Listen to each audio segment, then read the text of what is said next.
Note பண்ணலாம் நினைச்சேன். BP funds வச்சு பார்க்குறவங்களுக்கு இந்த கட்டம் பார்க்கணும்னு இருந்துச்சுன்னா இதையும் பார்க்கலாம். என்னன்னா, இவர்ட்ட அத பார்க்குறப்ப நம்ம பேசியிருந்தோம்ல. அப்ப வந்து புகா வந்து பின்னாடி போறப்ப சொல்லுவாரு. குழந்தைங்க வந்து யார கூப்பிடுறாங்களோ, அவங்க தான் வந்து அத சூஸ் பண்ணியிருக்காங்க முன்னுக்கு வந்துட்டு. அது வந்து 2 வகையில பார்க்கலாம்னு நினைக்கிறேன். ஒண்ணு வந்து தெரியாத மாரி அப்படியே பண்ணிக்கிறாங்களாம், பின்னாடி கோமாளிஸ்ங்க. இல்லன்னா வந்து இந்த மாரி ஒரு கான்செப்ட் வச்சிருந்தாங்களோ உண்மையிலோ, அப்படியோ அப்படின்னு நினைக்கிறேன். ஆமா. ஏன்னா வந்து நம்மளுக்கு என்ன புரிஞ்சுச்சுன்னா, புகா வந்து யார கூப்பிடணும்னு கூப்பிடுவாங்க. அது ஆல்ரெடி சூஸ் பண்ணி வச்சுட்டாங்க.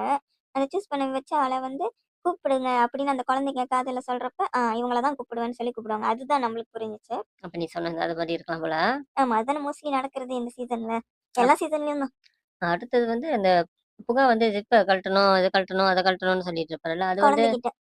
அது வந்து கொஞ்சம் இதா தான் இருந்துச்சுல பார்க்குறப்ப எல்லாத்துமேட்டும். அதெல்லாம் ஒரு காமெடியாவே நம்ம கன்சிடர் பண்ண முடியாதா? ஏன்னா, போன சீசன் வந்து ஃப்ளாப்பு அப்புறம் 18+ கன்டென்ட் ஹெவியா இருந்துச்சுன்னு நெறைய பேர் சொல்லியிருந்தாங்க. கழுவி கழுவி ஊத்துன ஒரு சீசன் இருந்துச்சு. திருப்பி அந்த ஒரு அதான் என்னமோ தொட்டில் பழக்கம்ன்னு சொல்லுவாங்க. அந்த பழக்கம் வருது போல எல்லாத்துமேட்டும். அந்த மாரி தான் தோணுச்சுல்ல.